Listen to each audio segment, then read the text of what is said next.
aproveita já sigam. Pesquisem ali, ou melhor, vou colocar no chat aqui. Já começa a seguir, se inscrevam no canal ali.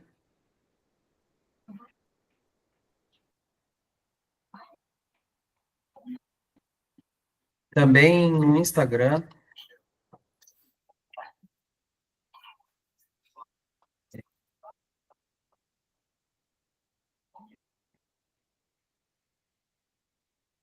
@gesixenge. Pessoal, quero fazer aqui, já iniciando, um agradecimento especial a todo o nosso time, tá? Que organiza com muito carinho esse evento gratuito e que sempre procuramos, assim, escolher uma pauta que a gente consiga entregar conteúdo para que o integrador rode melhor a sua operação, cresça no setor, que a gente cresça juntos, né? Também agradecer... e do nosso time, quem está aqui já, o Rafael Barbosa, meu sócio, engenheiro eletricista também, e é responsável por toda a área técnica da empresa. A Dayana Lentino, que é gestora aqui na área comercial. Levanta a mãozinha aí, Dayana. Eu. Mestre em vendas, já fizemos aí um café também, que ela participou diretamente. Tá gravado, tá ali no nosso canal. O Matheus França, que é o maestro aí da área do marketing, estrutura tudo para nós, faz tráfego pago. Muito obrigado, tá, Matheus? E os convidados também, né? Muito especiais. A gente está buscando agora trazer um convidado, ou mais de um, para que complete aí o que a Gesix vem trazendo de informações com mais autoridade, por serem especialistas nessa área, nesse assunto.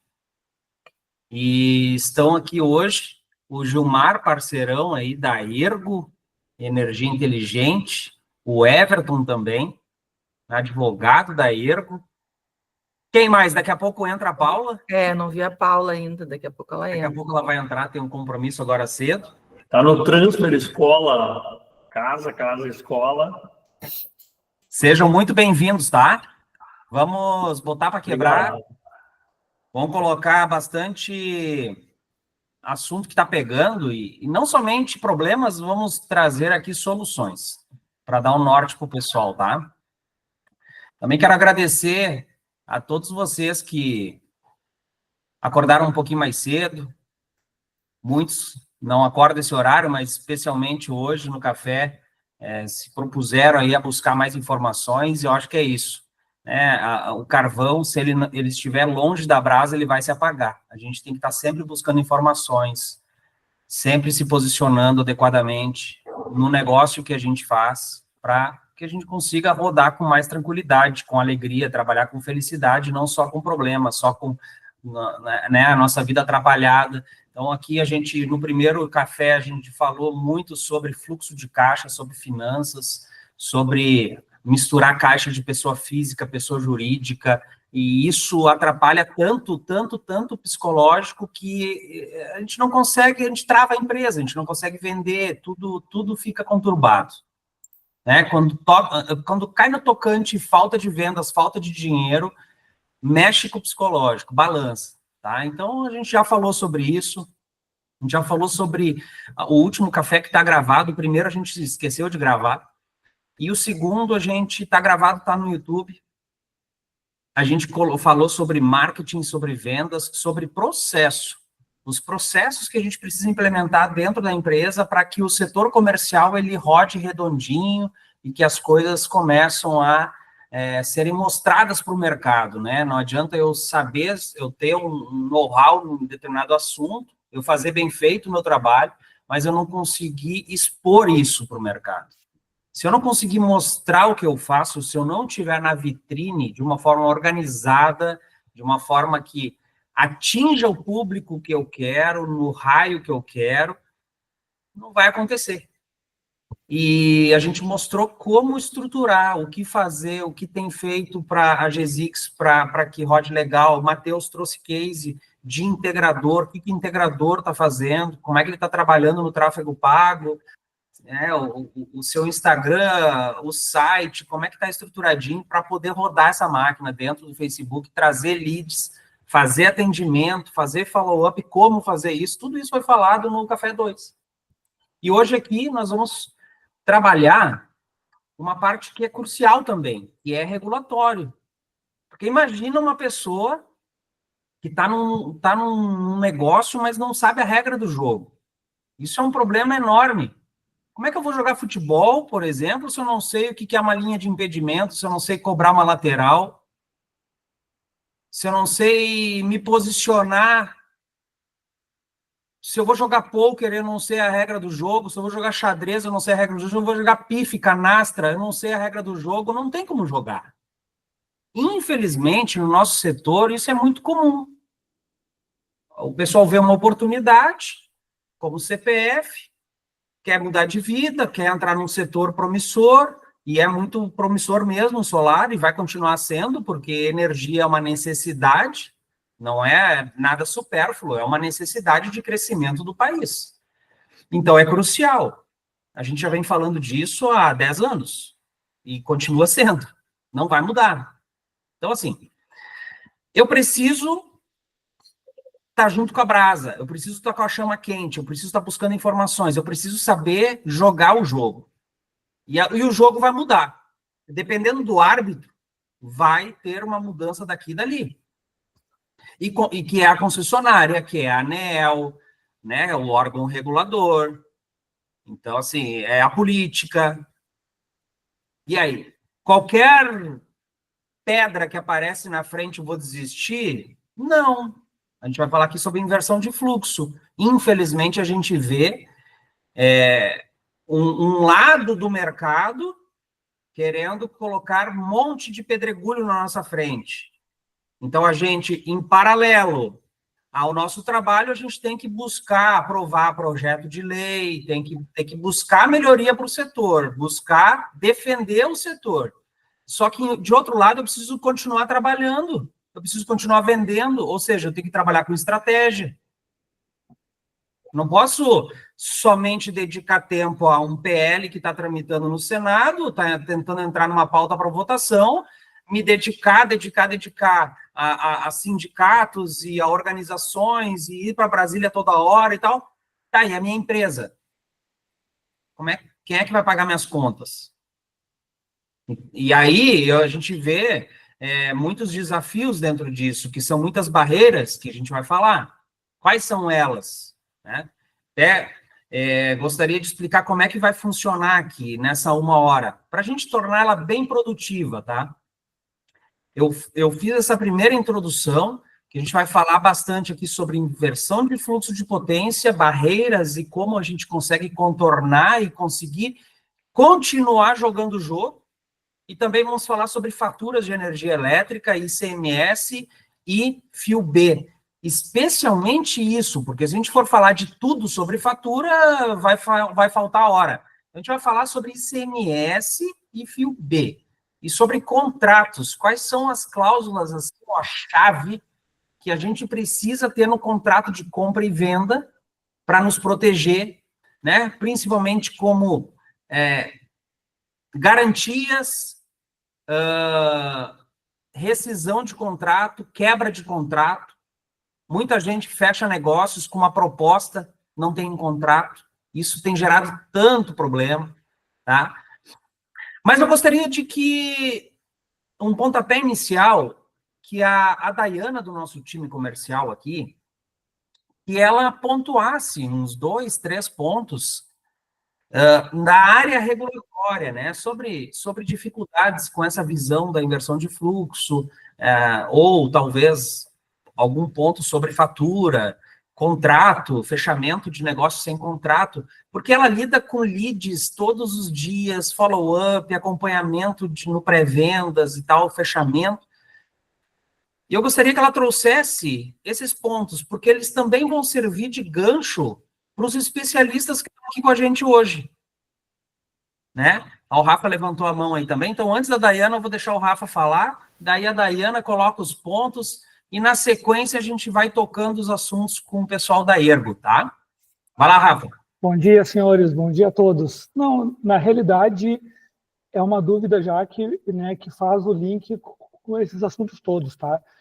eu lido muito com a ponta técnica, né, onde aqui a gente vê todos os dias, vou usar um termo forte, barbaridades acontecendo, tá? Então, a pergunta é simples, tá? O que acontece ou o que pode acontecer se por acaso, nós instalarmos uma usina fotovoltaica em projeto com um tamanho e fisicamente nós termos outro tamanho, exemplo que está me acontecendo muito, os clientes estão aprovando o projeto com 7,5 e estão instalando 10, 12, na rua 15, só Deus sabe o tamanho, ou a pergunta 2, o que acontece ou o que pode acontecer ou o que vocês enxergam quando o cliente aprova um projeto com um tamanho e ele faz a ampliação por conta própria depois e não informa a concessionária? Everton, tu quer? Eu posso responder? Eu vou deixar vocês responderem na sequência. Anotem aí, por favor, e provável que o Rafael depois tenha que levantar a mãozinha de novo e repetir, tá? Quando eu passar para os especialistas aqui, a gente vai entrar bem de cabeça nesse ponto aí. Pessoal, eu quero abrir no final uns 10, 15 minutos para perguntas, tá? Então você pode deixar o microfone no mudo para não gerar ruído aos demais. E no final a gente vai... Aí você vai levantar a mãozinha, vai fazer pergunta e fique bem à vontade, tá certo? Dayana, vai lá, coloque aí o que mais tem incomodado, assim, a dor, aquela pedra no sapato que tu vê quando tá atendendo o lead, né, que é o nosso parceiro integrador. Uhum. Então, Gustavo, na parte de regulamentação e também nessa questão de inversão de fluxo, uma é que o integrador, ele não sabe, ele não estudou, ele tem uma dificuldade nesse sentido ele não viu essa resolução 1098, ele só recebeu as reprovas, então ele está recebendo reprova, ele não sabe por que acontece a inversão, ele não sabe se é real ou se é uma questão da própria concessionária tentando barrar o fotovoltaico, então ele já se arma com esse discurso, ao invés de buscar uma solução, ele fica chorando e se vitimizando muitas vezes, é o que a gente vê na GESIX, né? Alguns já nos procuram dizendo, não, olha, que absurdo que está acontecendo. E então ele acaba por não estudar o que é inversão de fluxo de potência e quais são as formas de desviar dessa situação, que é uma situação mundial, né? Então temos uma questão mundial de injeção na rede. Então, em outros lugares, em outros países que já tem o fotovoltaico há muito tempo, inclusive a injeção na rede não pode ser feita. Então, é uma realidade que não é uma invenção brasileira. O problema regulatório, eu acho que é uma invenção brasileira, porque uma lei diz que pode, e aí vem outra e diz que não pode. Então, isso é um problema brasileiro, né? Que aí depois o Everton e o Gilmar podem falar bastante, podem explanar bastante sobre isso. Mas ele tem essa dificuldade de entender o porquê, né, da inversão de fluxo, e ele também não consegue vislumbrar maneiras de fazer diferente. Eu acho que tem um cliente nosso, não vou dar nomes agora, mas ele entendeu a inversão de fluxo e ele está vendendo mais do que ele vendia antes, não é verdade? Sim. Nós temos essa... Então, Alguns, inclusive. Então, é uma questão realmente de entendimento. Aí, nós temos ali a planilha de simultaneidade, eles não sabem, né? Então, os integradores, eles não têm ciência de que eles podem ligar potências maiores, eles não sabem essa questão do histórico, né? Se tem histórico de consumo, se não tem, na carga. Então, assim, é meio que... Eu estou sendo meio generalista, né, com relação a isso, mas a inversão de fluxo veio, as pessoas não se articularam, não têm uma inteligência nisso, não pensaram, só de certa forma, se vitimizaram com isso, e agora não estão conseguindo voltar a vender, não estão conseguindo voltar a fazer negócios. Então, até ontem me procurou uma pessoa também sobre usina de investimento na área da CPFL, e ele estava colocando uma empresa, uma construtora, que diz que vai aumentar o negócio dele, e ele queria ir para a área de usina de investimento. Eu disse, meu Deus, na CPFL. Eu falei, gente, olha só, tá fazendo um negócio novo, então vem para cá, para a GSX, a gente vai conseguir te explicar o que está acontecendo no mercado. Então, é isso que eu queria colocar de início para o Gilmar e para o Everton, essa questão da resolução 1098, a inversão de fluxo, a possibilidade de inversão de fluxo, e as alternativas, assim, né? Então, a tabela de simultaneidade, enfim, outras alternativas ali jurídicas até, né, administrativas. Acho que é isso.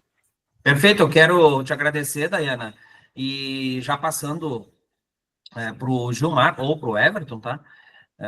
Essas barreiras que nós temos, né? Uma delas hoje, a gente precisa analisar, sim, se quer vender além do que o Fast Track, né?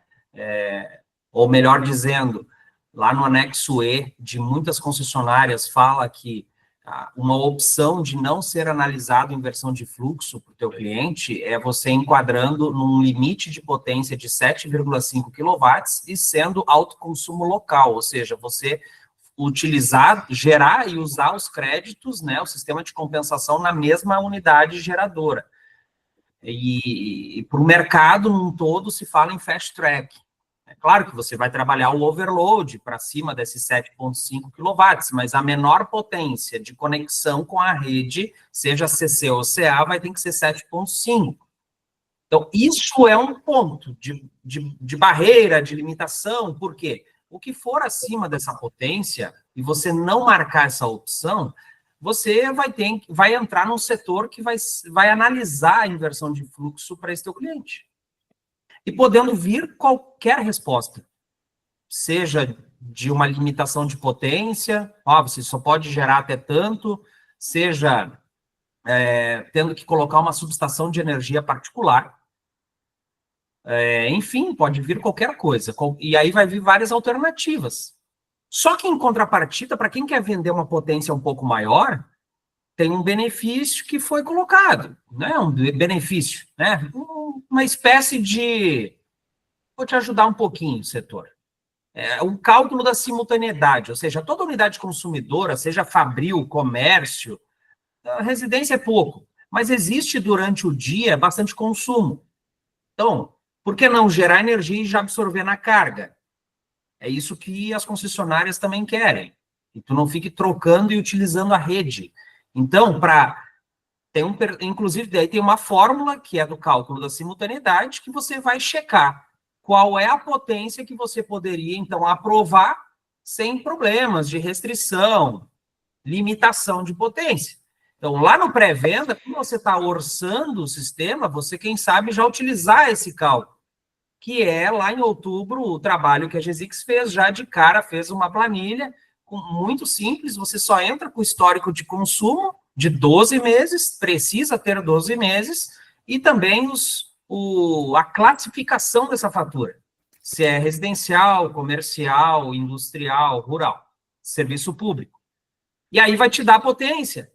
Então, poxa, já estou falando de vendas aqui de novo, né, Gustavo? Olha só, meu concorrente chega com qualquer potência, 75K, ou vários concorrentes, 75K, para reduzir 100% do consumo do cidadão. Mas daí eu já chego com uma proposta com um inversor de 40. Mas foi trabalhado isso, foi feito com estratégia, foi mostrado para o cliente que se ele entrar com 75 vai reprovar e vai dar transtorno, mas eu já vou entrar com 40 porque é o que vai aprovar. Então, você vai acabar desqualificando a concorrência porque tu tem mais informação e sem falar mal dele. Mas o cliente vai pegar credibilidade na tua palavra, tá certo? Gilmar, por favor, fale um pouquinho sobre esse tema aí. O que está chegando de inversão de fluxo que mais está doendo para a galera? Porque eu sei que o cliente de vocês na prestação de serviço de consultoria regulatória, jurídica e tal, também é o nosso cliente, que é o integrador. Fala um pouquinho aí. Perfeito, pessoal. Primeiramente, bom dia para quem chegou depois. Falando um pouco sobre este tema em específico, tá? O que é importante a gente observar, e aí a fala da Ana ela é crucial para a gente entender o momento do setor.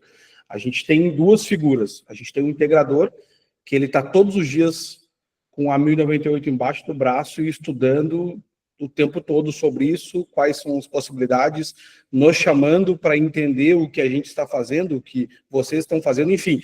Esse pessoal ele está articulando de tudo que é forma, né, maneiras de contornar um desafio do setor, e que não é um desafio atual, ele é um desafio, teoricamente, que vem para nos acompanhar aí por um longo período. E a gente tem a outra figura, que é o outro integrador, que ele fica se lamentando realmente, e aí eu sempre brinco, né? Ele vai em algum momento se afogar nas próprias lágrimas, porque não tem muito o que fazer sobre isso.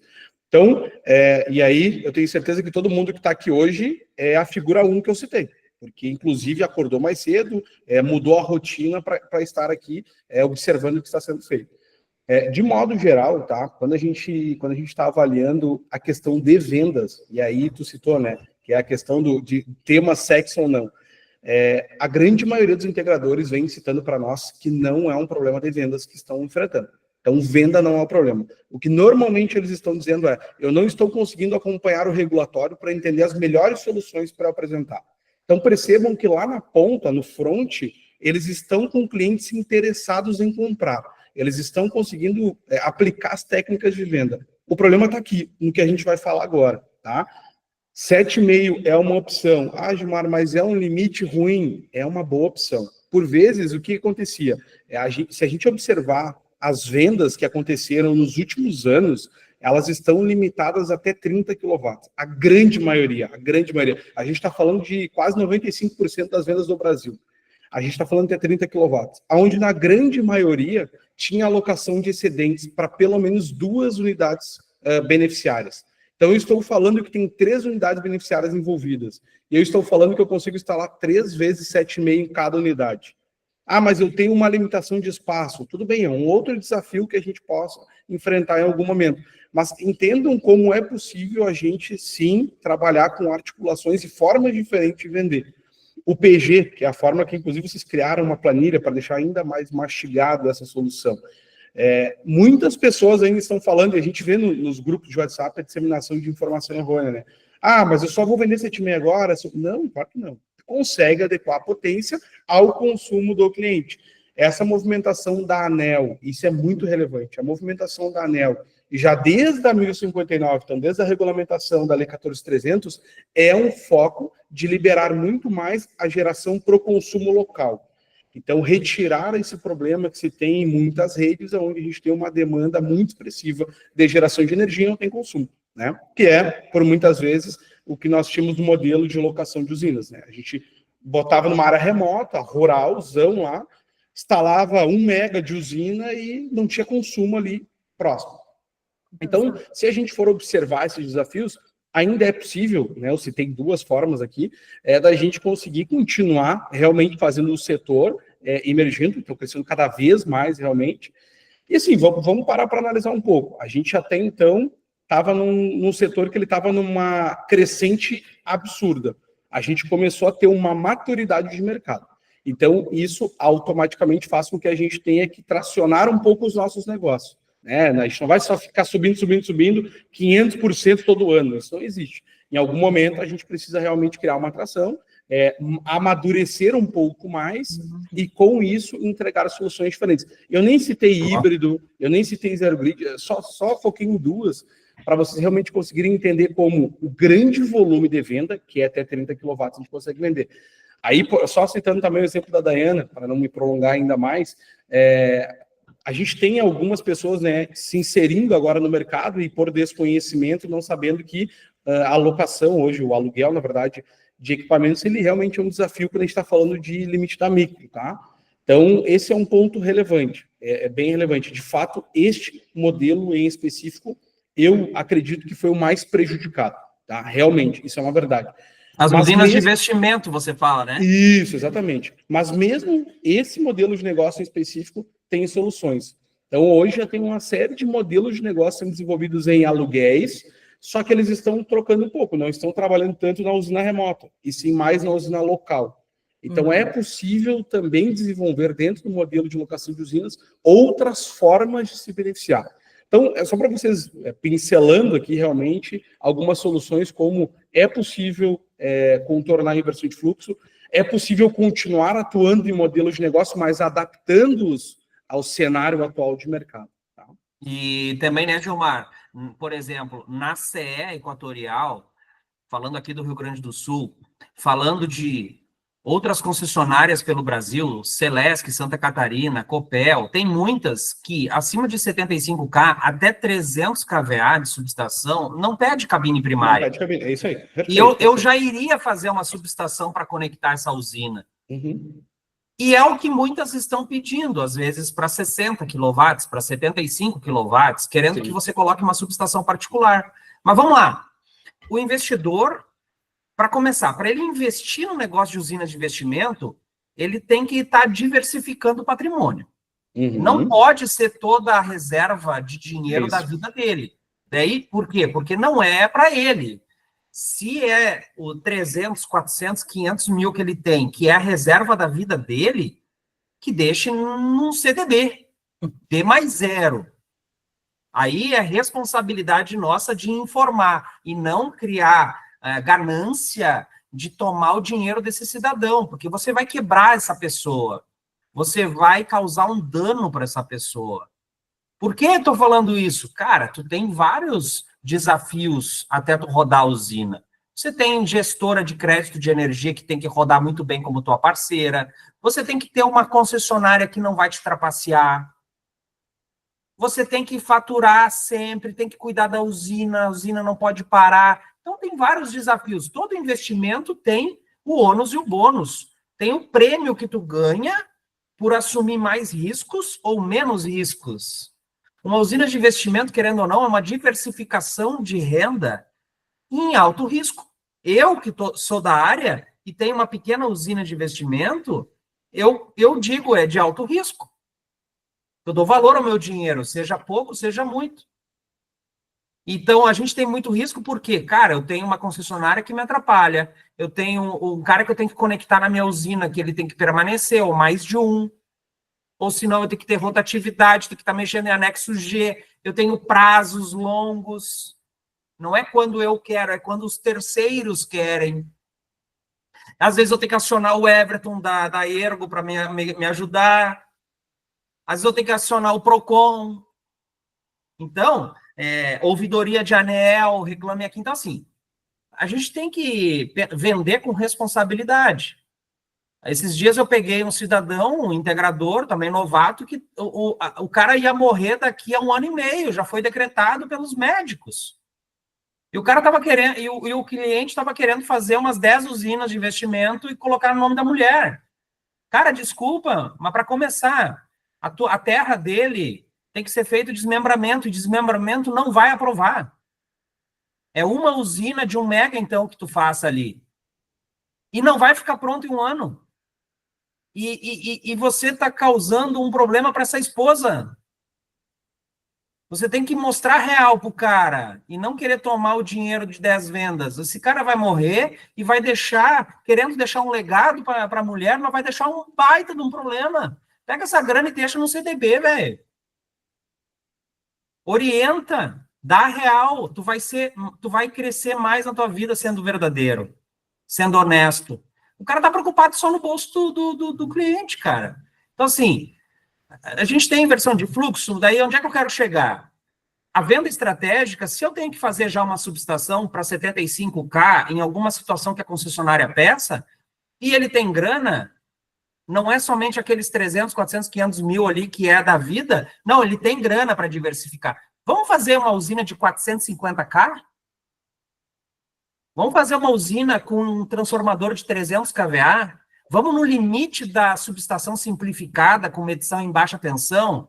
Já que tu vai investir no teu CAPEX uma subestação, vamos aumentar a potência dessa usina? E aí entra a estratégia jurídica, o Everton está aqui, pode falar também um pouquinho mais, fazer, de repente, um autoconsumo remoto para um consumidor apenas, uma indústria, um comércio, alguém que consome bastante, um mercado, e você fazer um autoconsumo remoto, ou para uma gestora que vai gerir em um modelo adequado, mas a gente tem que ter o respaldo jurídico disso, um bom contrato, parcerias na área regulatória. Fala um pouquinho sobre esses desafios, Everton. Eu acho que o Gilmar quis falar também, me corrija se eu estiver errado, Gilmar, olhar além do que a geração compartilhada, né? Consórcio, cooperativa, associação, de repente fazer um autoconsumo remoto. É por isso que eu falei, são outras aplicações do mesmo modelo de negócio, né? Então, às vezes o pessoal fica extremamente limitado. Então, a ideia aqui, na verdade, é que amplie um pouco mais esse horizonte e compreenda outras formas de aplicação do mesmo modelo. Só são maneiras diferentes de aplicá-lo. Muito bem, vamos lá. Bom dia. Bom dia, pessoal, tudo bem? Bom dia. Vamos lá. Antes de falar um pouquinho sobre essa questão dos contratos, só fazer uma apanhada aqui sobre o que a gente já falou, né, e umas considerações, a questão que o Gustavo falou, das vendas, enfim, e a Daiane falou da questão de conhecimento, que o integrador, né, tem essa dificuldade, e a gente vê isso também na prática, né, a gente acompanha isso. Tem uma questão muito básica, e a maioria deve saber, que é a questão de curva de aprendizado. A gente tem um tempo para absorver e incorporar informações. Quanto mais cedo a gente começa, mais fácil vai ficando ao longo do tempo, obviamente, né? Então, o nosso mercado, realmente, ele está não é nem um amadurecimento, ele era uma criança até anteontem, e agora ele já é um adolescente, né? Ele já está na fase do eu crio problema, eu estou respondão e tal, só que ele pulou dos 8 para os 18, né? A inversão de fluxo favoreceu essa, né? Cortou 10 anos da vida aqui do adolescente, né? Passou, cara, direto ali pelo 12 ele não viveu, pré-adolescência não viveu, já veio estourando. A gente brinca com isso aqui na Ergo porque realmente o mercado mudou muito rápido. E aí nós temos uma questão que é de mercado, que é o integrador não precisou estudar muito e se aperfeiçoar muito, se não quisesse, obviamente, há algum tempo atrás. 2022, todo mundo voando, tudo certo, né? 20, 21 pandemia, mas vendeu muito também, porque estava todo mundo em casa, consumo energético absurdo. 20, 21, 22 estourou. Cara, eu entrei em 20, entrei em 21, entrei em 19, e entrou um pouco antes, aí sim, passou um pouquinho mais de trabalho, mas muita norma mudou e o pessoal não se atualizou. Então, o mercado levou para esse caminho ao natural. Claro que quem está conseguindo já trabalhar muito bem é porque já vem se preparando, mesmo com um mercado bom, já vem estudando, se qualificando, entendendo as questões. E aí uma questão, antes de entrar na questão jurídica, efetivamente, que a gente tem visto realmente muito integrador se sair bem nesse momento. Uhum. E não é de brincadeira, isso não é lorota, isso é real. Nós temos, inclusive, fatos e cases para comprovar isso. Mas quem está se saindo bem? Quem sabe trabalhar. É quase como o Gustavo falou em cartas antes da jogo, entender as regras do jogo, é quase como quem tem um leque de cartas muito bom. Por quê? O cara diz, cara, agora é hora de usar um AS. Eu tenho um AS. Eu vou indicar uma subestação, eu vou indicar para esse cliente fazer uma usina maior em vez de fazer uma usina na micro, porque vai dar inversão de fluxo, ele tem capacidade de investimento. Eu estou entendendo que o perfil de investidor dele não é alto risco, no sentido de não estar com a economia da vida para fazer esse investimento. E aí, daqui a pouco, chega um momento que ele diz, não, agora eu vou usar aqui uma outra carta porque é adequada para esse consumidor. Nesse momento, é um fast track. Vou indicar um fast track para esse consumidor, porque mais do que isso, nesse momento, mas ele precisaria 10K. Tá bom, ele precisaria 10K, mas vamos no 7,5, vai atender 75% que ele precisa, e é isso que é possível fazer nesse momento. Então, ele vai jogando com as alternativas que ele tem, mas não tem mágica. Só vai fazer isso entendendo as alternativas, entendendo as opções, buscando informação sobre isso. Quem já está, né, avançado no esquisito, entendendo melhor, sai na frente. E aí a questão de vendas. Eu tenho falado isso para vários consumidores, né, e da Ergo aqui, clientes nossos. O mercado tem ficado muito bom para o integrador, no aspecto de que tem um monte de concorrente que não sabe exatamente isso. Então, quem sabe, chega na negociação... Falta na frente. Com vantagem, porque diz assim, olha só, eu entendo que o Gilmar veio aqui e te atendeu, depois veio o Rafael, depois veio o Gustavo, depois veio a Daiane. Só que todos eles falaram em instalar 10K. Eles não sabem o que eles estão fazendo. Nada contra eles, mas eu vou te provar que não dá para botar 10K aqui. E tu já chega com cálculo, com informação, com embasamento, e o cara diz, pois, ninguém me falou. E aí o ninguém me falou já é a credibilidade, a confiança. Então, feito esse parênteses aí dessas questões iniciais, injeção de fluxo, etc., sobre usinas de investimento, né? A gente realmente tem visto viabilizar negócios em usinas de investimento. Então, obviamente que não no mesmo formato, que é essa questão, monta a usina 75, aí toco de micro e toca pau e vai embora. Não é bem assim. Mas, às vezes, isso também funciona, dependendo do estado, né? Que o integrador está. Então, tem alguns estados que ainda é mais tranquilo, né, essa conexão. Tem estados como o Rio Grande do Sul, que é um pouquinho mais difícil, obviamente, então se busca alternativas, né? Tem a questão, por exemplo, que eu estava discutindo esses dias, né, Gilmar, nós estávamos debatendo da questão da demanda, né? Tem a demanda de geração. Então, em alguns estados, com a demanda de geração, alguns estados têm uma demanda de geração muito baixa. Questão de R$5, R$7, cara, o ganho que se tem com a demanda de geração, mesmo que ainda por um tempo que não é tão longo, né, até que haja realmente o reajuste, a revisão tarifária, esse cliente ele está ganhando muito comparado a um cliente GD1 naquele ciclo, né? Porque o GD1 está pagando a demanda ainda de consumo altíssima, 30, 38, às vezes, reais por quilowatt, e o cliente vai montar uma usina GD2 numa condição que aqui ele vai pagar uma demanda muito baixa, vai até compensar o fio B. Claro que isso é um estudo financeiro para dizer, ok, 9 dentro, 9 fora, faz sentido, né?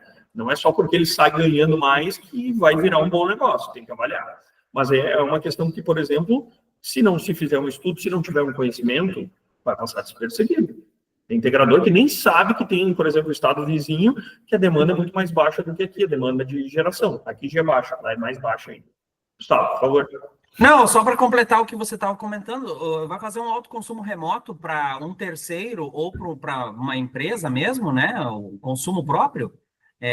Lá na usina vai estar pagando uma demanda de geração baixa e quando entrou a 14.300, a cobrança do fio B se dá no horário de ponta. Então, se quem está recebendo energia vai compensar fora a ponta, não está tendo, só vai cobrar ICMS em cima da TUSD. São alternativas que se tem, né? Então, o autoconsumo remoto também é uma alternativa. Olha, eu vou fazer uma usina menor, talvez, ou vou fazer mais de uma, enfim, né? Mas usinas menores para encaixar no único consumidor, para atender aquele mercado, aquele estabelecimento, enfim. Né? Maravilha. Maravilha. Bom, a gente vai teria assunto pra caramba sobre inversão de fluxo, né? Mas a gente vai ter que ser pontual aqui para abrir para perguntas aí às 5 para as 8, mais ou menos, tá? Gilmar, outro dia você me comentou que a gente está passando aqui por uma instabilidade de sistema aqui na concessionária aqui da volta. Depois tu vê se tu pode falar o nome ou não, mas que ela tá com um probleminha de sistema que na regra nova, no GD2, não era para estar cobrando a taxa de conexão, a taxa, né, trifásico, bifásico ou monofásico, os 30 kWh, 50 ou 100 kWh. Se é GD2, vai cobrar o fio B, mas não vai cobrar, se consumiu da rede 1.000, vai compensar 1.000, não 900. Trifásico, no caso, né? Ou 950 se for bifásico. Mas está ocorrendo bastante isso. Comenta um pouquinho sobre esse desafio. Isso pode estar se repetindo. Aqui tem parceiros aqui de várias regiões do país, pode estar se repetindo em outros locais, então a gente tem que falar sobre esse assunto para ficar espertos, né? Se é GD1, ok, está cobrando a taxa de disponibilidade. Se é GD2, não era para estar cobrando. Mas onde é que consta isso lá na conta, assim? E também, uma segunda pergunta, nas faturas de várias concessionárias, onde é que o pessoal tem lançado o fio B, a cobrança do fio B? Como é que o integrador pode identificar isso na fatura do cliente? Sobre a primeira questão, sem problema nenhum falar que nós estamos dizendo aqui não só da RGE, como do grupo CPFL, tá? Então, isso impacta também em São Paulo, CPFL Santa Cruz, Paulista, enfim, o grupo CPFL usa o mesmo sistema e, portanto, um problema aqui é um desafio também em outras áreas de concessão. Analisando isso, na verdade, quando a gente está falando de uma GD2, deveria ser cobrado proporcionalmente né, esta questão do custo de disponibilidade, aonde sempre o parâmetro é o que ficou mais alto, vamos dizer assim, para não dizer mais caro, né? Então, no mínimo, tem que ser pago o custo de disponibilidade. E aí a gente precisa fazer proporcionalmente a compensação ali, realmente. O que eu quero dizer com isso, para ficar muito lógico da gente conseguir ver, peguei uma conta GD2, tá? A grande maioria, não são todas, não deveria ter aquele destaque ali do custo de disponibilidade. Então, exatamente, eu compensando menos 100 kWh quando é trifásico, ou menos 50 quando é bifásico, ou menos 30 quando é monofásico. Eu não poderia ter exatamente este valor, eu deveria ter proporcional. Então, daria quebrado, por exemplo, em um caso de 1.000 kWh, eu poderia, possivelmente, teria que fazer o cálculo, mas eu deveria compensar lá 957 ponto alguma coisa, porque proporcionalmente eu consigo compensar até realmente sobrar o valor a pagar do custo de disponibilidade. Este problema, ele na verdade, ele já vem desde o ano de 2023, tá? No finalzinho ali de 23, que foi quando efetivamente se começou a cobrar, e a gente teve ali a RGE aplicando, né? E eles até hoje não resolveram. Então, a gente está falando aí de quase 2 anos de problema. De modo geral, 100% das faturas que eu validei tiveram esse problema. A gente está falando aí tranquilamente de mais de 400 faturas que eu já validei dentro da concessão da RGE e dentro da CPFL Paulista. Santa Cruz eu não cheguei a validar nenhuma, mas possivelmente vai ter o mesmo problema. Lembrando que o sistema é o mesmo. De modo geral, esse desafio ele é resolvido quando se entra com uma reclamação nível ouvidoria.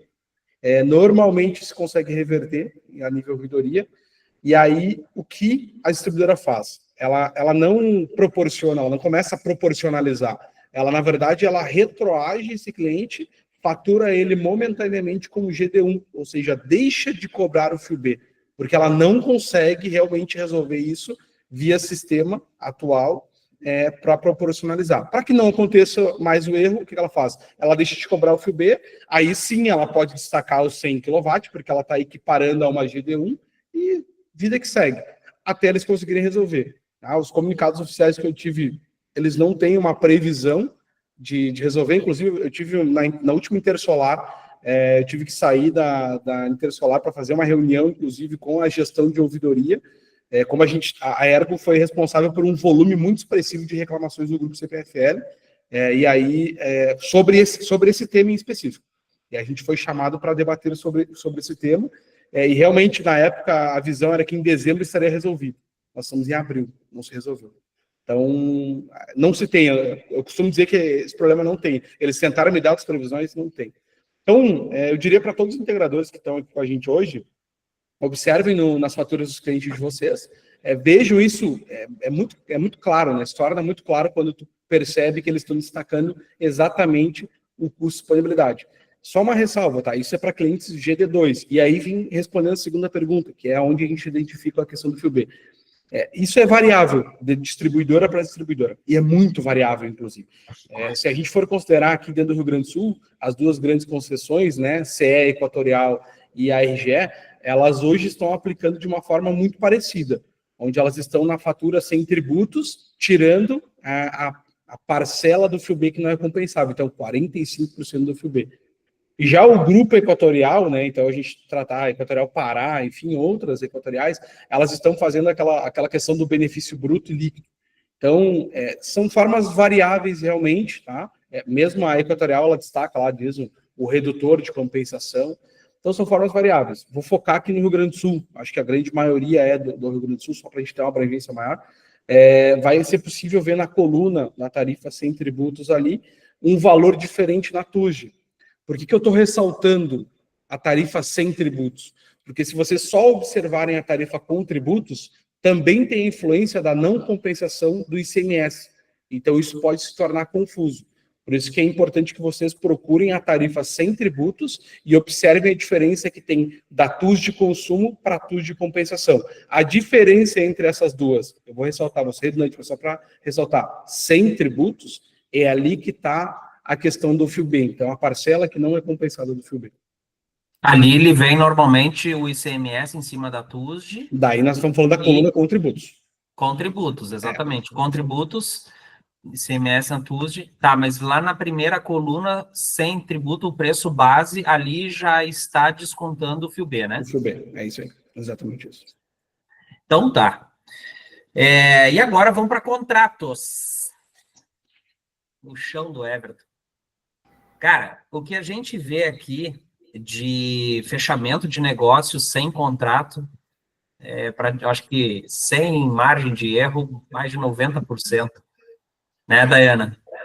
Fechando pelo pedido. Totalmente. Proposta, e aí tudo vale no pós-vendas, né, cara? Cobrança daqui, cobrança dali, o cliente pede isso, daí o integrador se acha no dever de estar fazendo, né, sem cobrar. Por quê? Porque não tá, a regra não foi escrita, né? Qual é a regra da minha empresa? O que tu comprou? Então, eu vejo muitos negócios assim, ó, o investidor contrata um orçamento estimado para saber consultar a rede, saber se vai ter inversão de fluxos, se vai ter qual é o custo de obra que vai ter em dia e tal. E aí vem a resposta satisfatória. Aí o integrador quer dar sequência, o cara vai lá e fecha com outro. Porra, cara, mas cadê o teu contrato, o pré-contrato com multa de 10%, 15% se ele desistir?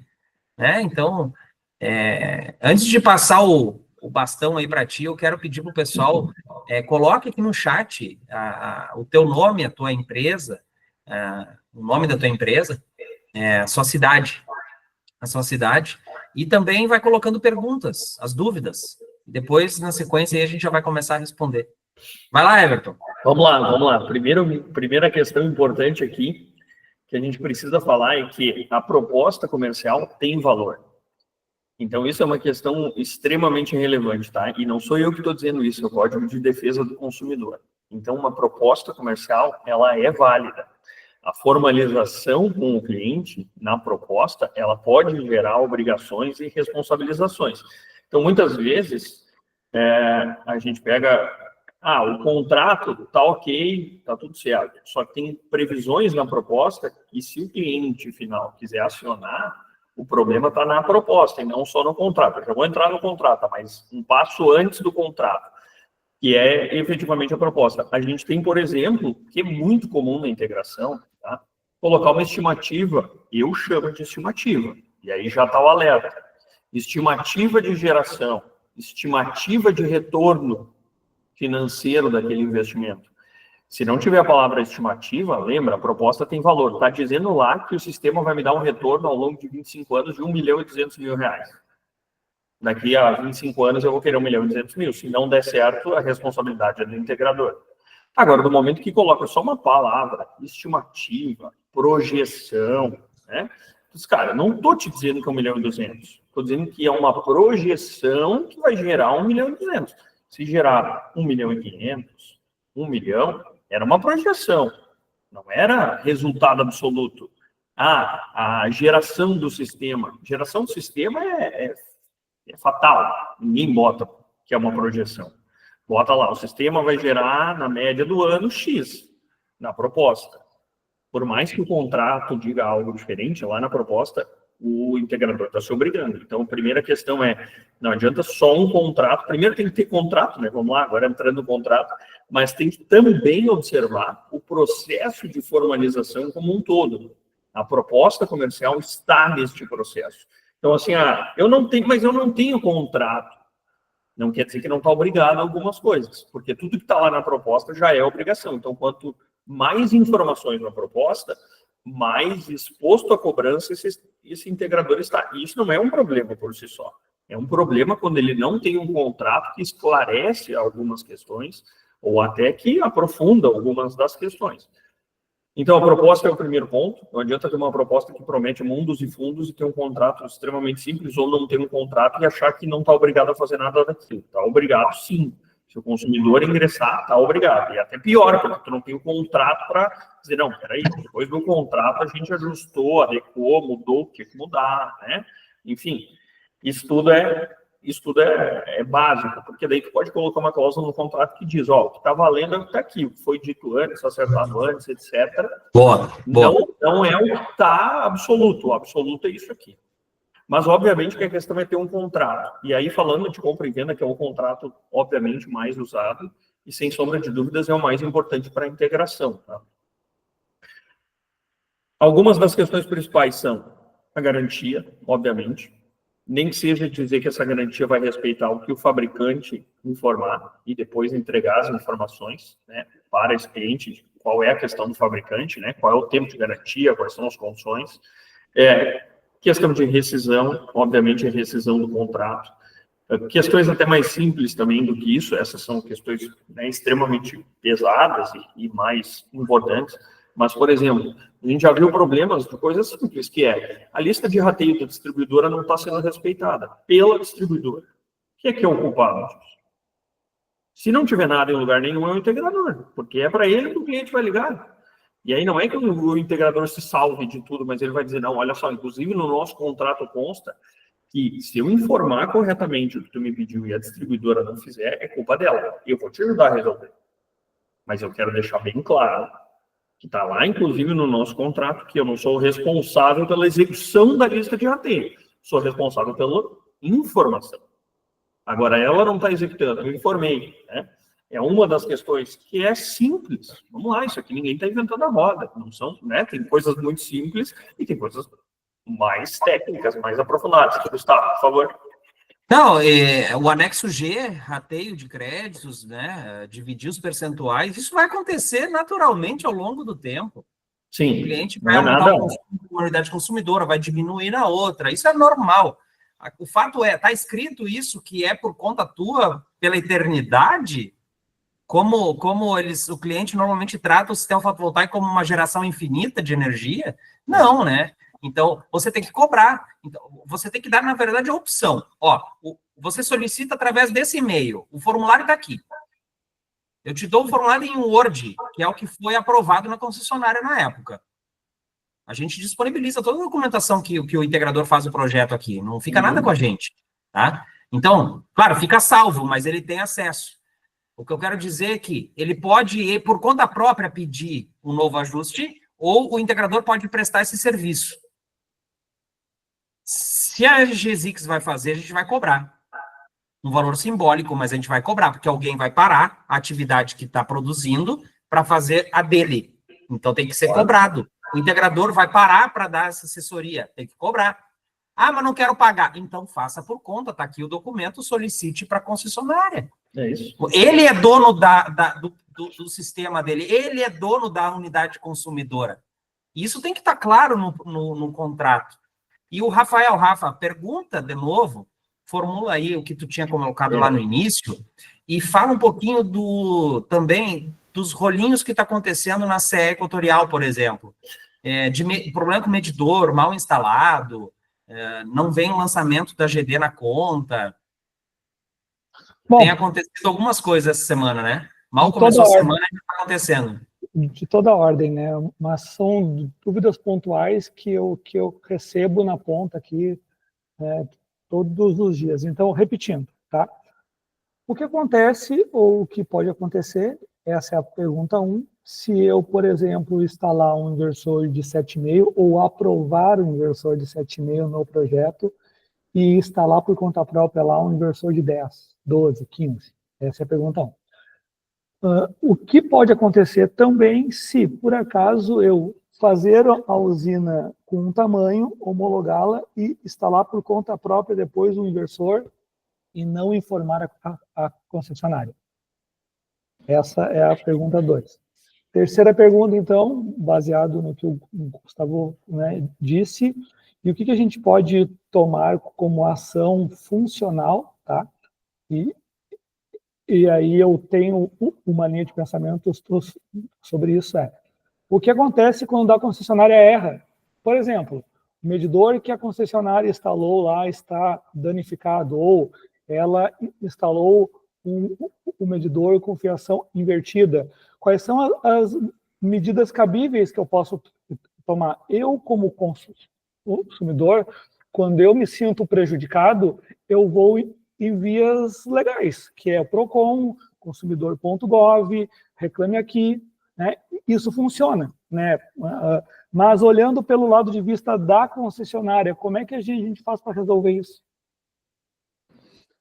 Falando sobre a primeira pergunta e a segunda, na verdade, elas são praticamente iguais, tá? Porque daí a gente está falando de é identificado isso como uma ligação irregular, tá? Ou uma instalação irregular, ou então até um aumento de geração à revelia.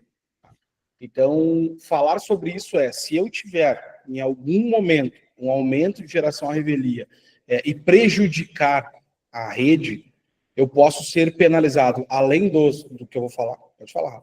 Beleza, mas aí o integrador, 100% do integrador, ele vai me fazer a seguinte pergunta. Mas como é que a concessionária vai pegar isso? Eu vou chegar lá, peraí, vou chegar lá. Aí a gente está falando de um aumento à revelia. Quando eu impacto a rede, nós temos um princípio que no direito ele é falado quase que da primeira aula à última. O meu direito ele vai até onde começar do próximo. Então eu não posso nunca adentrar no direito do próximo. Então assim quer dizer que se para que eu tivesse o meu direito de gerar energia, eu prejudiquei a rede, ou seja, os demais, eu posso ser penalizado além das formas legais dentro da resolução 1000, de maneira civil e penal, a depender do que eu causei. Tá? Então esse é um ponto. E aí ele fica aberto porque eu não sei o que pode acontecer, né? Depende de cada caso. Dentro da resolução 1000, nós temos também 1000, 1059, 1098, todas elas estão dentro. Tá?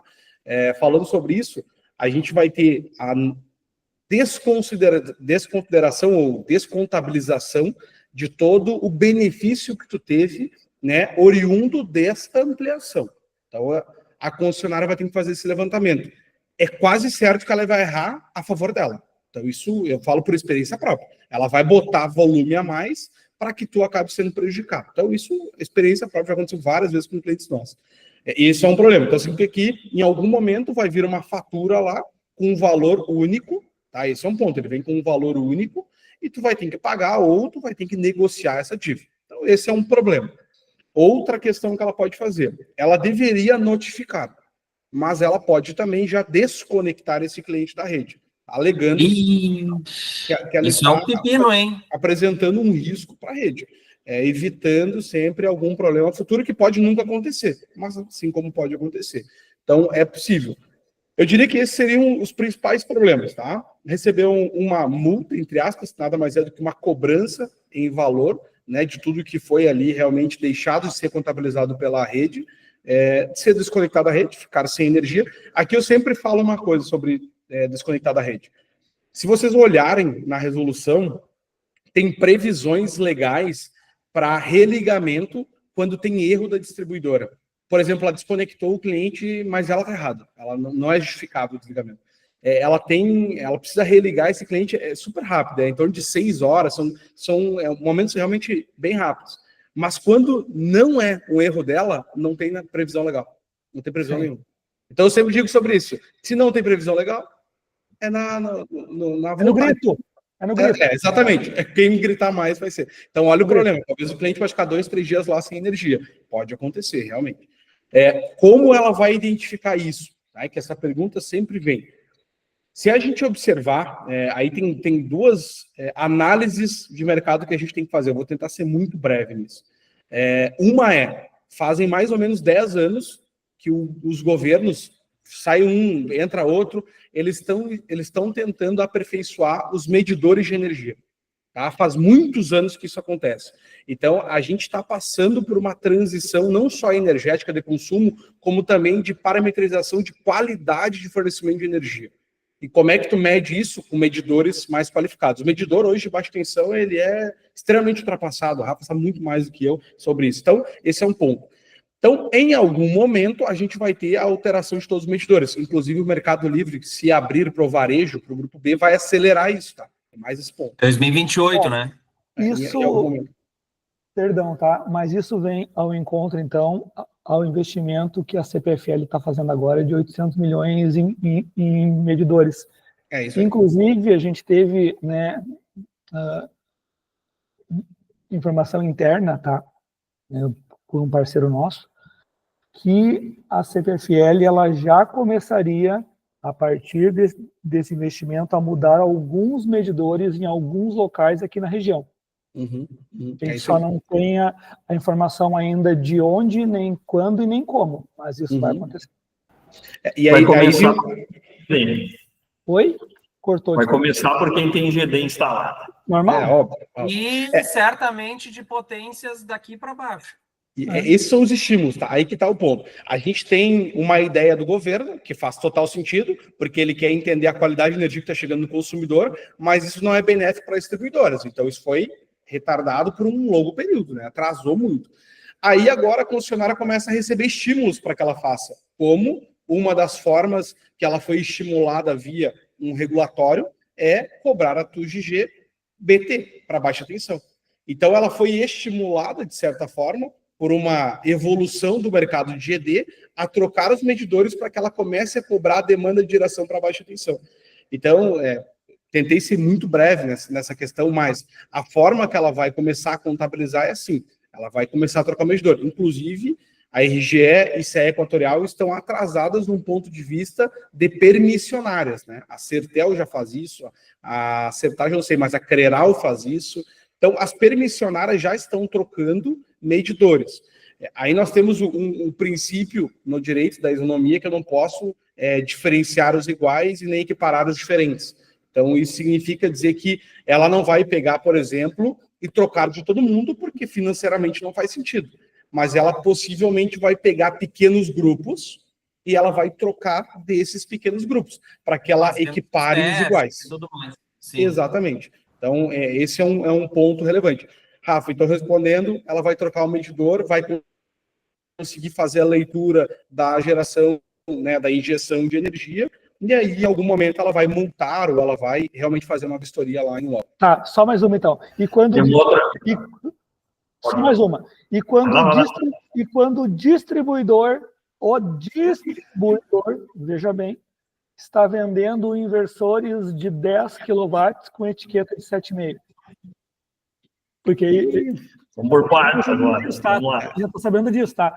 O que pega nisso no quesito jurídico, né? Porque isso é muito amplo. Sim. A gente tá, né? É uma pemba, convenhamos, né? Assim. O integrador, eu acredito que ele tem um respaldo porque está na etiqueta. A responsabilidade dele foi comprar o equipamento de 7.5 e foi vendido. Mas quem mascarou foi... Mas se ele não sabe, é uma coisa. Se ele sabe, ele é conivente. Sim, se ele sabe, mas estou falando no papel, porque quando dá o estouro é no papel, né? Sim. Não, vai ter nota, né? E aí a nota diz que é um inversor de 7,5, cara, por mais que ele saiba de boca, vamos colocar assim, ele consegue pelo menos, né, minimamente se isentar, né? A questão ali, só para concluir essa questão de problemas como um todo, né? O pessoal diz, mas como é que a distribuidora vai pegar? Tem uma coisa que é muito óbvia, mas é tão óbvia, que não se fala, que é o avanço que a gente tem de tecnologia, de informação nas nossas empresas, a distribuidora tem também, tanto ou mais. Então, me diz assim, como é que eles vão pegar... Cara, a distribuidora, vamos pegar CPFL, CE, qualquer uma, ela tem quantos sistemas conectados de 7,5? Milhares.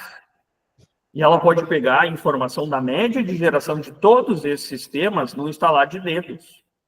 Então, se ela for só com essa informação e disser assim, nossa, todos os meus sistemas de 7,5 que geram, o que mais gera, quanto gera aí? 1.000 kW? Bota 1.000. Mas tem essa leva aqui que está acima de 1.000. Resumo por amostragem. Vamos lá, 1.000, tá? O do Everton está gerando 1.400. Cara, 40% a mais, a conta não está fechando. Entende como isso é fácil? Como isso é simples? Se eu fizer uma ampliaçãozinha ali, botar 8, daqui a pouco vai dar 1.050, 1.000 e um pouquinho, talvez ela não tão facilmente ela identifique. Agora, quando essas homologações, assim, que homologa um e bota 20, 30% a mais, cara, é só ela pegar os sistemas de mesma potência por amostragem, ela vai dizer, cara, nenhum gera isso aqui, tem BO nesse sistema. Isso é óbvio. Isso é tão faz um passeio de drone, né, Everton? É ridículo de fácil, tá? Então, essa história de que, mas como é que ela vai pegar? Cara, essa questão de sistema sem homologar é muito fácil. É uma das formas, não é uma, mas é muito fácil. E nem estamos falando de avanço tecnológico, medidor, etc. Estamos falando hoje, na condição que ela tem hoje. Então, é muito fácil. Com relação ao integrador, como é que o integrador se precave com relação a isso? Os contratos que a gente faz na Ergo, a gente sempre coloca uma cláusula que é, se o cliente quiser ampliar o sistema, ele precisa comunicar ao integrador. Porque ele não é obrigado a fazer com o integrador, mas ele precisa comunicar. Primeiro, porque o integrador fez o sistema, então já dá uma chance a ele negociar. Tu quer ampliar? Vamos negociar, né? Mas mesmo que ele tenha fechado com outro, por conta de quê? É muito provável que, a depender de quem instala esse sistema, essa empresa que instalou, né, o sistema inicialmente, quem vai instalar essa ampliação, faça com que a empresa que instalou inicialmente não se responsabilize mais por algumas garantias. Então, é o momento de conversar com os clientes e dizer, tá bom, tu instalou comigo, tu quer instalar com o Gilmar? Tudo certo. Só que olha só, se o Gilmar fizer caca lá, ou não instalar adequadamente, ou não respeitar o padrão que eu determino, ou que eu entendo correto, eu não vou mais dar garantia, por exemplo, por serviços, ainda tiver um período de garantia de serviços, sobre algumas outras questões. Inversor. Bom, se ele não for lá mexer no inversor, se respeitar string, botar um outro inversor, etc., dificilmente vai ter muito problema. Mas ainda assim, né? Então, assim, tem que ter alguma previsão dizendo, né?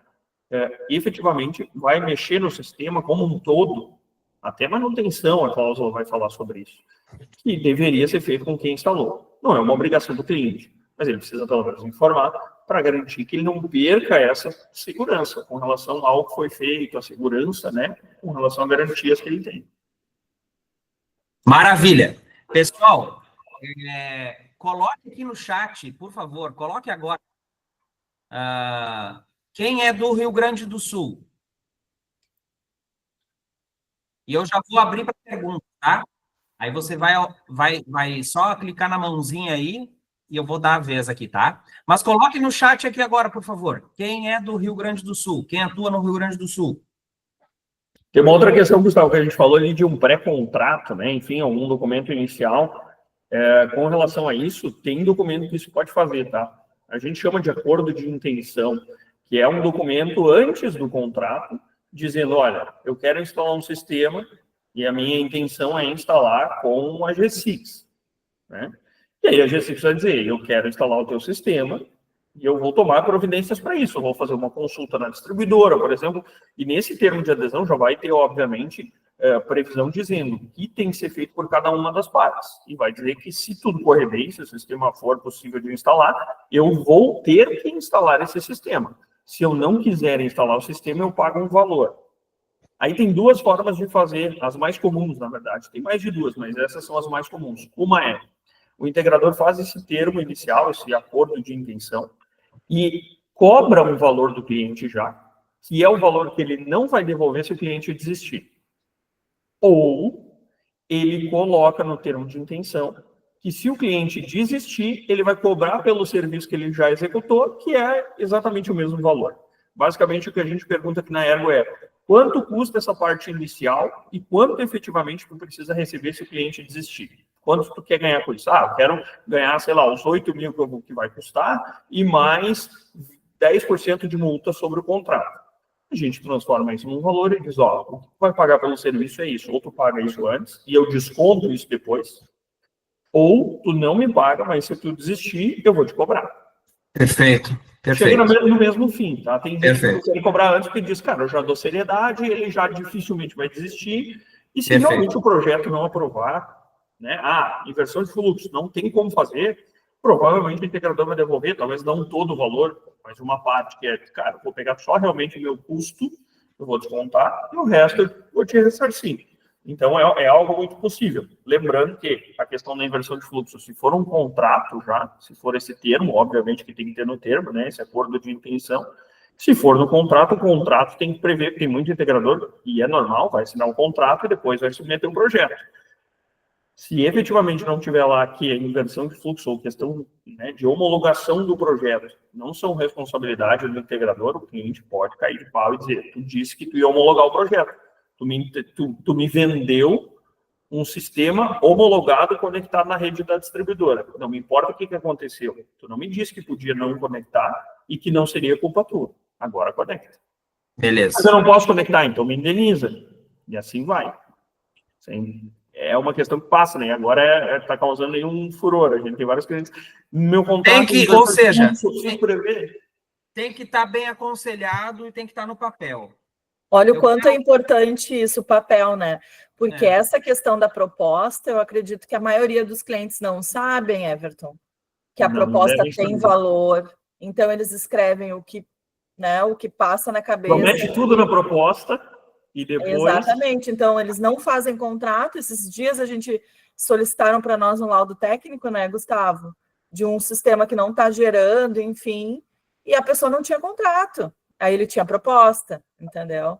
Então, eu acho que são informações... Nesse caso, ele está obrigado, a geração ele está obrigado à geração pela proposta, e a proposta normalmente ela é otimista. Porque tu quer vender. Exatamente. Normalmente ela é otimista, é verdade. Pois é, a proposta é otimista e diz, cara, mas eu botei uma geração na proposta aqui que é para vender, não necessariamente eu consigo entregar. Imagina, e aí não tem contrato para dizer que a geração efetiva não vai ser aquela, vai ser essa aqui, com base num dimensionamento, né, mais aprofundado, etc. E o contrato vai dizer, olha, eu botei na proposta, mas a minha promessa é essa aqui, né? A estimativa é essa aqui. E aí o cara está obrigado a sorte é que a maioria dos clientes não sabe. Porque se souberem... Exatamente. Então, são informações muito importantes. Uma é essa da proposta, que eu achei que eu não sabia, por exemplo, essa questão.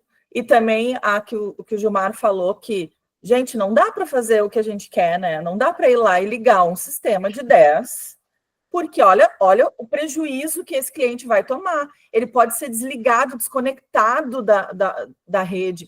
Imagina o que vai acontecer com a tua empresa. Entendeu? Porque eu vou responsabilizar a pessoa que fez, né? Enfim, a irregular. Empresa que fez. Então, é de suma importância que o integrador solar tenha contratos, tenha toda essa parte jurídica muito bem elaborada, né? Por favor. E fazer o que foi homologado, né? Exatamente. Fazer o que foi homologado. Pessoal, eu quero aproveitar e, além de agradecer o conteúdo trazido pelo Gilmar, pelo Everton, tá? Da Ergo, aqui de São Sebastião do Caí, no Rio Grande do Sul. Eu quero colocar aqui no chat um convite para vocês, que vai ocorrer sexta-feira agora, na Fiergs, em Porto Alegre, um grande evento, que já é a 3ª edição que eles estão promovendo, um dia inteiro de muito conteúdo para o integrador, mas direcionado mesmo, com conteúdos, não venda de painel inversor, não é isso. Quem vai estar no palco vai estar entregando conteúdo.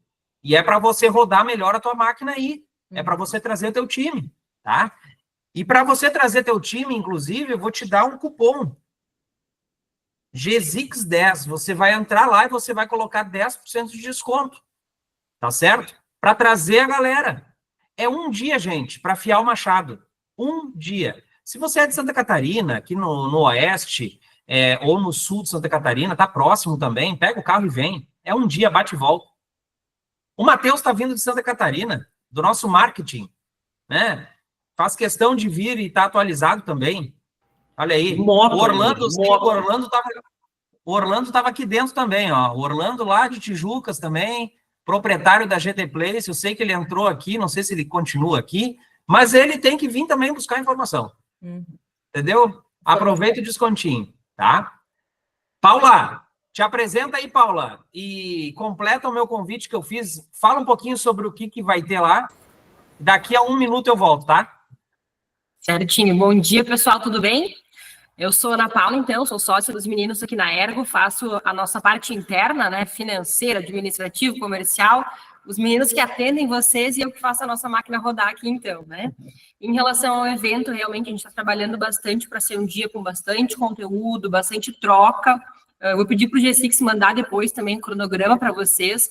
A nossa ideia com esse evento é realmente trazer tudo que tem de novidade no mercado, novas oportunidades, porque a gente sabe que, como a gente falou, né, o nosso setor mudou muito, a gente está com muita coisa para resolver nas nossas empresas, né, muita inversão de fluxo, muita questão, mas a gente tem que continuar vendendo, tem que continuar trabalhando, tem que continuar pensando em novas possibilidades. O nosso evento ele é focado muito nisso. A gente vai falar bastante sobre autoprodução no Mercado Livre, sistemas híbridos, a gente vai ter um painel legal falando um pouquinho também sobre inversão de fluxo. Então, é o momento realmente da gente buscar conhecimento, vai se manter no mercado que a gente vai preparado realmente para atuar aí nesse ano, né? E a nossa ideia realmente é bem focada nisso. Então, esperamos vocês. Qualquer coisa, chamem o G6, ele tem cupom, ele pode organizar aí com vocês. Rafa, por favor, pode... Uma última dúvida, porque eu recebi até agora aqui. Gilmar, injetar na rede e zero grid na mesma UC, pode ou não pode? Isso é mais entendimento de qualquer outra coisa, tá? Mas a ANEEL também já se manifestou entendendo que não é possível. E ou é zero grid ou injeta na rede. Tá, e me diz os projetos que a gente vem aprovando, alguns, tá? Mais de um. E aí? Tá errado, então? Não entendi a outra pergunta daí. A gente tá, eu tive um projeto aprovado ontem ainda, com Mas zero grid e injetando. se tu aprovou e tecnicamente a RGE aceitou, ou seja ela qual for, toca a ficha. Não tem problema nenhum. Isso, como eu te falei, são entendimentos. Né? Não tem problema nenhum. Quem tem que se preocupar com a segurança é a própria distribuidora. Se ela está te permitindo, o problema é tu não comunicar. O problema, por exemplo, é tu dizer, não, meu inversor ele é de 7,5, por exemplo, e eu não vou botar mais nada do que isso. Aí não pode. Mas, em resumo, então, se eu tenho uma UC com zero grid, eu não posso injetar. É isso aí. É esse o entendimento da... Por entendimento, é isso. Tá? Mas isso pode mudar a depender da distribuidora. Cara, porque isso... pensa em vários clientes, tá? O cliente teve... o cliente vendeu o inversor de 20 lá, tá? E a concessionária permitiu a injeção de 8, por exemplo, tá? Muitos projetos eles fazem injetando 8 e o resto no autoconsumo com zero grid. Se foi permitido, toca a ficha, não tem problema nenhum. O que eu sugiro é que faça essa tentativa para verificar, né? Não vende como algo certo antes, mas foi, né, submeteu a distribuidora. A distribuidora aceitou a conexão? Aceitou, não tem que voltar atrás, vamos dizer assim, né? Por quê? Porque está homologado, ela aceitou, então não tem, né, não perde isso. Né? Então, depois não vai gerar problemas por estar assim. É diferente de uma questão que foi feita sem homologar. Mas homologando, a distribuidora aceitando... Mas isso, eu concordo, tá? Mas isso pega muito em assim, ó, a gente tem uma regulação lá em cima que diz que não pode, mas a gente tem projetos aprovados em tese errôneos, né? Porque a concessionária está aceitando, né? É que não é uma regulação, Rafa. Essa é a questão. Não tem na norma assim, ó, pode fazer ou não pode. Entendi. Esse é o ponto. Por isso entendimento, entende? Tá no vácuo, essa é a questão. Quando disser na norma não pode ou pode, aí a distribuidora vai passar a aceitar todos ou refutar todos. Mas enquanto não tem na norma assim, eu posso... Agora eu entendi. E não injeta uma parte e efetivamente tem liberação de injeção de outra parte, não tem na norma. Ainda, provavelmente teremos. Né? Então, é entendimento de concessionária, porque, por exemplo, né, nós tivemos um caso na CEMIG em que eles não aceitaram, Gilmar até está ciente, porque a gente conversou sobre, mas em contrapartida eu tenho N projetos aprovados aqui na região da RGE/CPFL que são idênticos ao da CEMIG. Né? Injeta uma parte e o resto como zero grid. Pessoal, quem quiser fazer pergunta, levanta a mãozinha aí. Toca a ficha. Nós temos uma pergunta, na verdade. Rogério. Acho que tem uma pergunta aqui. Mais 3 minutinhos e a gente encerra. O Rogério Enei perguntou: estou com um cliente dono de adega que está mudando de endereço, já tem instalado um inversor de 10K, com 26 módulos, no novo endereço não existe histórico, fazendo esse caso. A verdade, não sei se tu já tentou aprovar o projeto original no novo endereço, Rogério. Ainda não, Gilmar. Tá trocando o poste lá, tá colocando o bifásico. Assim que colocar, a gente vai entrar com o projeto. Tá. Esse é um ponto, tá? Eu diria para ti que primeiro teria que tentar para ver realmente se vai ter alguma limitação de rede. Havendo aí, realmente fica um pouco mais complicado, porque tu não consegue aplicar o PG sem histórico, tu vai precisar realmente do histórico. Com isso, ou tu altera o inversor, portanto, muda um pouco ali a característica. Alguns inversores hoje, que a gente está vendo 7,5, eles já estão com um over muito mais expressivo. Sim, né? sim, Então, sim. eu acredito que tu consiga alocar os 26 modos. Aí é mais parte técnica, realmente. Mas eu tentaria isso primeiro, Rogério, para ver realmente se há uma limitação. Tá. Na verdade, a minha ideia era essa, né? Aplicar um inversor, que esse que tem lá é com 50% de overload. Aham. Com 100%. Mas aplicar um outro inversor no projeto que atenda aí a quantidade de placas. Sim. Mas assim, vamos lá, se não tiver, por exemplo, limitação, cara, claro, a não sei que tu queira fazer um retrofit, mas se não, segue o baile. Instala o original e tudo certo. Não, maravilha. Show de bola, vai lá, Rafa. Eu tenho mais uma e prometo que essa é a última. Tá? Não vou incomodá-los mais. Rafael, mais uma, Rafael. É a última, é a última. Vai ter que me pagar um cappuccino, não vai? Exatamente. Pô, tá barato, tá barato. Segundos. O churrasco. Tem 30 segundos. Olha só a situação, tá?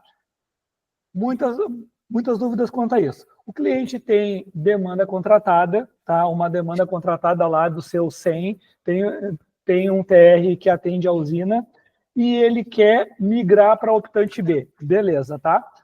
Qual é o nosso conselho, né? Aprova antes o projeto da usina para te não perder o histórico de consumo e depois migra, tá?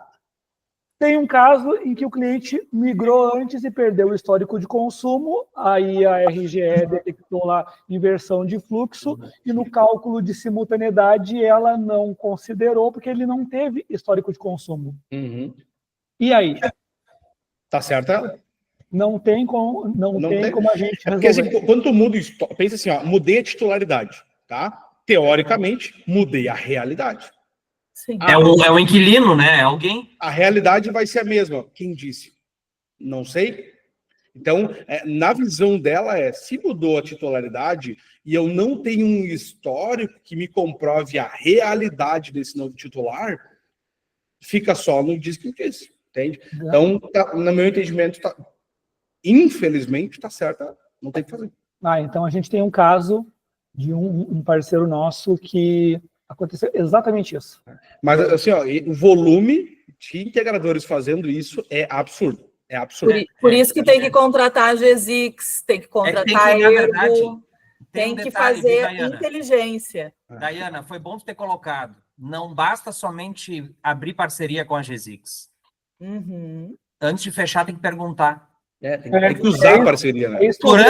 Durante a negociação com o cliente, tem que perguntar se tu não sabe. Por quê? Porque tu tem que orientar. O cliente sem orientação, ele vai lá e faz, da cabeça dele. Uhum. Exatamente. Tem que vender com estratégia. Então, assim, não vamos trocar a titularidade agora. Vamos ingressar com o projeto, dentro dessa realidade aqui, da simultaneidade, tal. Vamos aprovar. No segundo momento, vamos trazer para o grupo B. Porque daí já tem um medidor, já está rodando, já está faturando e tal. Daí vamos migrar para o grupo B depois. Entendeu? O problema é que às vezes o cara não tem informação, não passou para o cliente da cabeça dele, já vou trocar a titularidade, já vou deixar essa parte pronta, querendo ser proativo, mas, entendeu? Prejudica. Gente, estamos encerrando.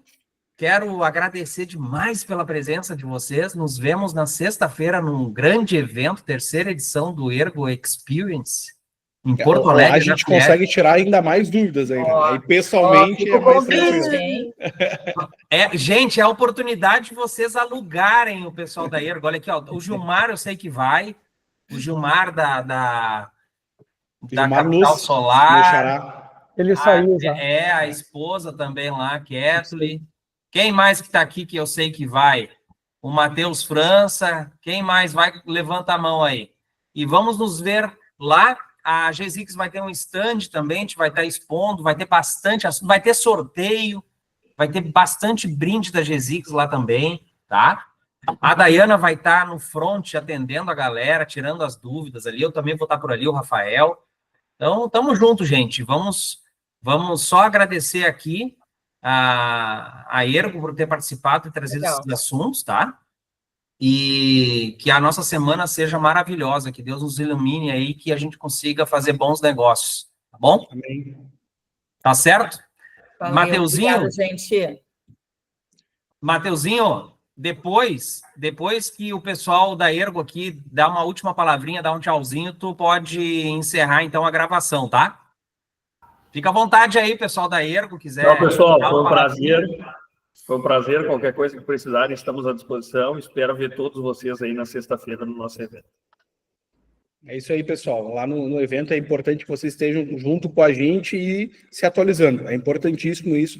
O ano, ele está no primeiro semestre, então tem muita coisa para acontecer e muitos negócios para fechar. Então, contem com a gente conseguir potencializar aí vocês e fazer vocês ganharem mais dinheiro. Tá bom? É sempre um prazer.